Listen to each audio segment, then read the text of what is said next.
Hey, what's up, guys? How you doing? It is me, Lasty here, and welcome today to a brand new episode of the FC24 Ultimate Team Road to Glory.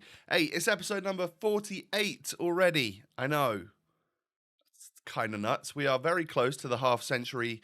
Hope you're all doing well, and I hope you're having a fine and dandy Tuesday. Obviously, today I want to crack on with this team right here, those final 10 games of the weekend league, so that we can get our rewards, and I'll show them to you at the end of the episode. If you enjoy, smash a thumbs up, smash a like. I'd absolutely love to see 2,000, and of course don't forget to subscribe to my channel as well if you're new. Cheers.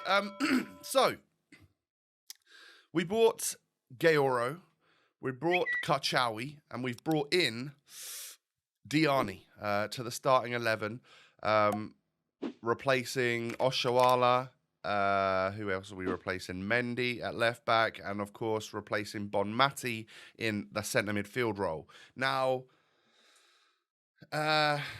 obviously it's not that much of a cheap fix, because really, you know, Mendy was 80 odd K, or we spent 110 on him. Bonmati was nearly 200,000. I think we spent 200,000 on her.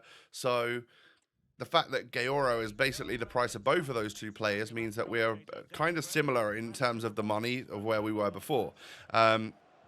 So I'm hoping Gaoro is good.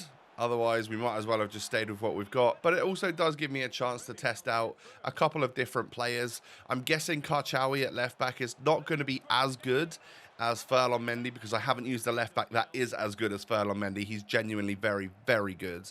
And then, despite him being 82 rated. And then Diani up front, I think, is better than Oshoala at this point in the game. I mean, she plays to her rating a lot more. She's incredible at dribbling, that tight, close left stick dribbling. Really like her for that. So, and then, of course, we can bring her off and bring a super sub on later on in the game. So I end up getting a 3-1 rage quit, game number 1 of the episode, of the little session. Luckily, the weekend league this week, leaving it all till Sunday, just due to my illness on Friday and being away at Birmingham on Saturday, meant that all 20 games were left till Sunday. I got the first 10, which was yesterday's episode, done in probably about an hour and a half. And then I think this final 10 as well took me about an hour and a half as well. So genuinely, to get a whole weekend league done in about 3 hours, for me, is very good. It means that there have been some rage quits and stuff, of course. And it's just not been, I mean, like 3 hours. When you think about it all week, and you think, oh, weekend league's always going to be stressful. When you put in 3 hours of effort in to then get your rewards for the week, it's really not that big of a deal, is it? And I actually really tried to not let this game get to me this weekend. I may have had a couple of outbursts of you know, expletives and stuff, as I always do, and that was only really when, probably in situations where my opponents were just incredibly like high pressing and I just couldn't get rid of the ball, and that's one of the things that annoys me the most, and as well as these little cutbacks. But then I'm gonna well, let's talk about this, shall we? You know, I always mention the cutbacks. I always talk about how I hate seeing them so much in this game this year. I'm now gonna see it as a positive. If someone scores a cutback goal against me, it's because I'm defending so well down the middle that they've had to push the ball out wide. And that's reflecting good on me for being a good defender down the middle. I don't quite know if that one stands up, but that's how I'm going to try and see it from now on. If only I could try and defend from out wide as well, that would be fantastic. But it looks like it's RTG versus RTG here. I end up going 2-0 up after 7 minutes, and that was so against the run of play. This was a good opponent, I have to say. They were incredibly high press, incredibly, well, I couldn't get a second of time, really. Every time I got the ball, I was pressed down, harried down, and they got back into the game. And so before half-time, they quickly turned it around, and genuinely that was about 3 goals out of about 15 shots. It was quite nutty. Yeah, we get hit with the gritty, but I'm going to quit at 3-2 down. I know that I wasn't going to be doing well in that match, and in reality, I was 2-0 up, very luckily. So we'll take it, we'll move on, we'll try not to let it get to us, and we'll just get into the next game. Hopefully that one will be a win, and we'll be all good, right? So Alawairan ends up scoring this crazy little, what do they call them again? Trivela goal that I wasn't expecting to actually go in. I was hoping for maybe a corner or something, but it went in, so lovely stuff. And then a little finesse shot on the right foot, the weak foot, of course, of Iago Aspas is still very, very strong. Diani with some brilliant hold-up play, Rodrigo with a good run through, and I hit the RB dribble in and cut inside, because I knew that tackle was probably going to happen. So yeah, it was just well timed, and probably you could say maybe poor defending from my opponent, but a 3-0 rage quit after 36 minutes of the first half.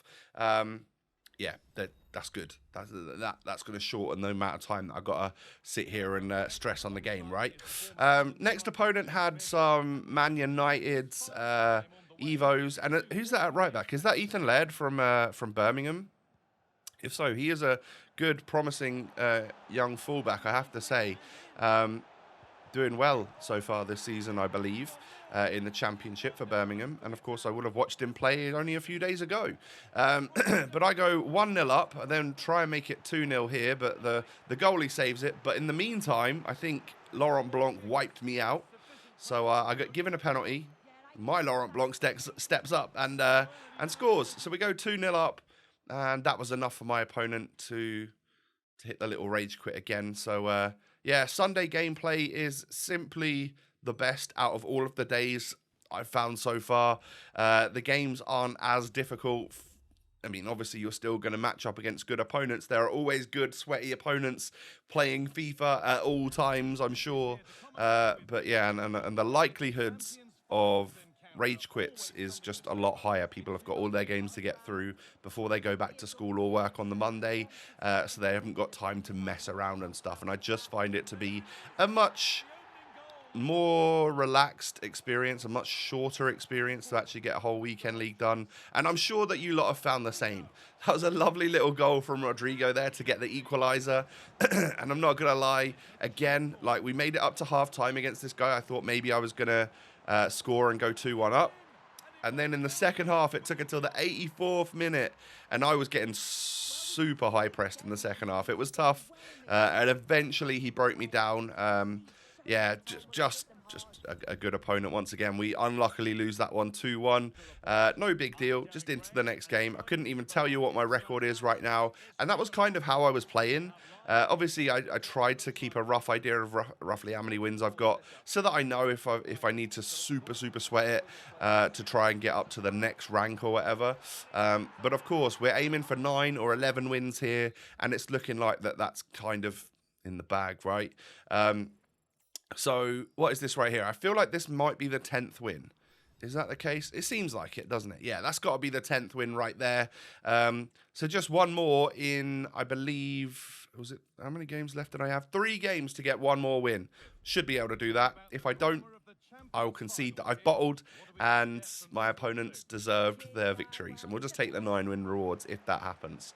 A nice Brazilian squad right here. My opponent here had Rivaldo, which is a card I was looking at recently. Normally, it's seen as a bit of an L on this game. He's not that great because of his poor weak foot and stuff. But he's got the that dribbling playstyle plus. I've just messed up my words there. Dribbling playstyle plus, which will make him absolutely brilliant. And I'm sure his left foot is of the gods, because it's Rivaldo at the end of the day. Had one of the sweetest striking left foots of all time, of course. But yeah, I quit on that one once I was 2-1 down. Go straight on into the next match, and it was almost as though the game was like, you know what, Tom? You deserve your 11 wins this week. You've kept your head quite well. You've played some pretty nice FIFA. You haven't let it get to you. Here, have a free win. Thank you very much, game. I appreciate it. So yeah, we get the free victory with 1 game remaining. Drop my opponent a little message to say thank you. And then we have 1 game remaining to give our opponent a win as well, to level out the karma. So lovely stuff. 11 wins achieved. Are we going to get any rewards that will pay out this week? Well, I'm sure you've all seen the title of the video and the thumbnail to make it look as though, yes, we are going to get something of note it is the rewards that we are used to. 3 player picks, one of 4 84 plus players, an 85 times 2 rare players pack, ultimate pack, all the quali points in the world to go straight into qualifications again, 1350 XP, and then some coins as well, 30,000 I believe. Player pick number 1, 484s. That's all right, as long as that doesn't happen again. Player pick number 2, 484s. Great. It's all right as long as it doesn't happen again. And then player pick number 3, 84, 84, 84, 87. Come on. 11 out of the 12 players there were 84 rated. I feel like that's quite harsh. I still prefer them to red picks, though, in all honesty, because the chance of getting a Centurion is there. I'll die on that hill. But anyway, we get what looks to be Trent Alexander-Arnold from the 50k pack. It's just a singular walkout, as you can see. The number is stacking up and counting up, rather than if it was a double walkout, it would already, all the stats would be there and the card would be flipping around. You know this by now. But yeah, Trent and his ex-teammate Fabinho in the pack there. I'm never going to complain about a walkout from a 50k pack, because sometimes they can be absolutely awful. And then the ultimate packs have typically been worse. But what is this? It looks like a hero. We're getting Portuguese left back. I don't know who that hero is. Oh, it's a double walkout. We're going to get João Cancelo and Landon Donovan in our ultimate pack. Tradable, both of them, of course. Yeah, it's 286s at the end of the day. It's not the best thing in the world, but it's a tradable hero. I'm quite happy. 2 walkouts. Cancelo, about, what, 14,000 coins. I figured Donovan would probably be about the same as well, just because he's a hero that nobody really loves and wants to use. I'm not being harsh to him, just in terms of the game, but he's actually like 30-something thousand coins, so not completely discard, which is lovely. And then from our 85 times 2 Dutch centre-back, it's never Virgil van Dijk. Let's go, everybody. That is why the Weekend League rewards have paid out for me this week. I think I've said it about 4 or 5 times in the last 10 episodes. Get a Dutch centre-back, it's never Liverpool, it's never Van Dijk. This time, it was Virgil van Dijk tradable. Oh, you absolutely love to see it. So, yeah, I mean, we've had weeks, probably the last few weeks actually, where the Weekend League rewards have been really, really trash for us, and it's led to, unfortunately, not making loads of coins with the Weekend League. But this week, we make 200-odd thousand from Virgil van Dijk, 30-odd thousand from a hero Donovan, a couple of walkouts. Yes, let's go, everyone. That's really, really good.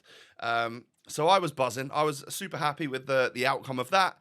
We are going to list up Gaoro for 290. She'd gone up a touch since I bought her. She's probably carried on over 300 now. Didn't really like Karchawi. If I do a French female left back again, it's going to be Batcher. I just think she's better. I really do.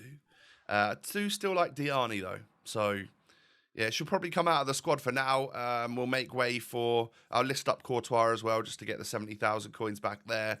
But we're going to see just... I mean, I think with the sale of Van Dijk, because we don't really need him at centre-back, right? It's going to be difficult to get links and stuff. And I've got Militao, who gets that perfect link to Rodrigo. It just works. Militao and Blanc are great anyway. I think I'm going to cash in on Virgil van Dijk. Because the market seems to be dropping as well. So he's going to become ever more affordable, I think. So get the money whilst I could was the play. So we're going to end the episode with a slightly empty team. I guess it will be our job tomorrow to try and fill that. We're going to do the icon pack tomorrow as well. So look forward to that. My friends, thank you for watching today. Thank you for watching the end of my Weekend League and my rewards. If you have enjoyed, do me a favour, smash that thumbs up button. 2,000 likes would be brilliant. And of course, subscribe to my channel as well if you're new. Cheers. You can follow me on social media. The links are down below. Have a great day. Take it easy. I very much look forward to catching you again, once again tomorrow. I mean, like I said, we're going to do Icon SBC. There's probably some objectives that we've completed. There's just going to be some nice stuff. Hopefully, we'll rebuild the team. We'll see how much money. Are we going to be a FUT millionaire? I think we might well be. Look forward to seeing that tomorrow. I'll see you then. Peace.